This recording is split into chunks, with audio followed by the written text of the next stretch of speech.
Hello and welcome.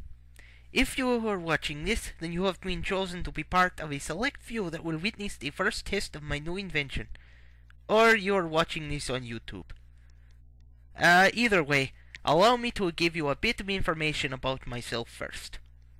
My name is Nikola Tesla.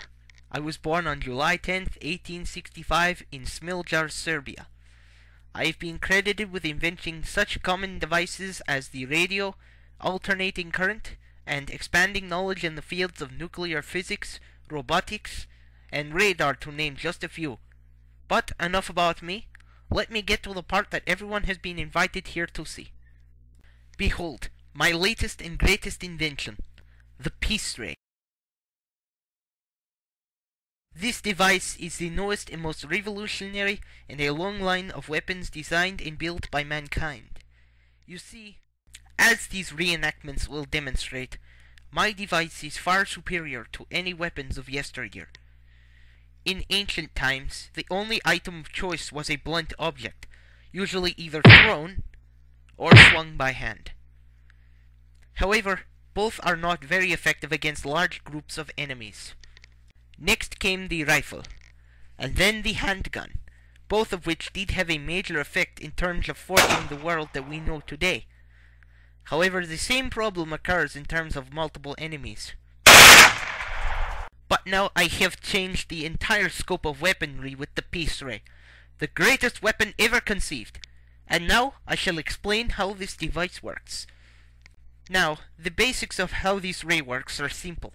Inside a uniquely designed open-end vacuum tube, small metallic particles are accelerated and shot out the end at speeds reaching Mach 48.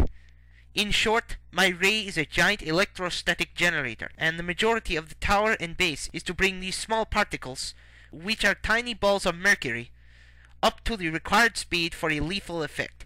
Using balls of mercury is much more effective than neutrons, as it has an instantaneous effect rather than alpha, beta, and gamma radiation. The vacuum tube is designed to allow particles to shoot out without letting any air in, and thus maintaining the vacuum. However, this would not be possible without 4 key components that have been engineered in order to create this weapon. Number 1. An apparatus that can generate rays and other similar things without the need of a vacuum. This can be accomplished by the uniquely open-ended vacuum tube I explained earlier. Number 2.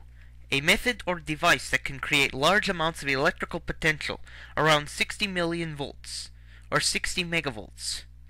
I had decided early on that instead of using the charge-carrying belt used in electrostatic generators, like the Van de Graaff generator, dry air would be pumped through a ductwork system into the vacuum chamber.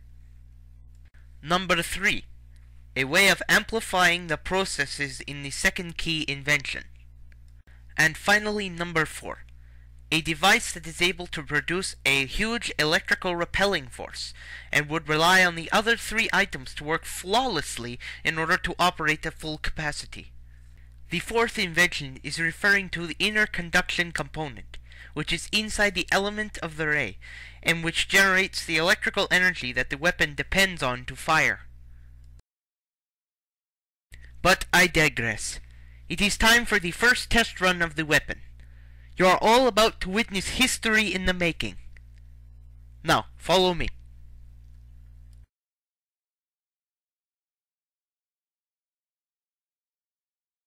Welcome to my bunker.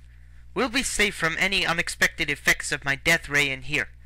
As you are all very aware, even I am not completely sure as to what my device will do after it fires the laser, so it's best to be safe rather than smoldering.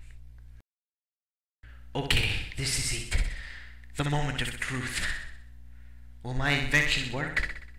Will I be able to impress the audience? Will I press this button before this thought scene gets any more boring?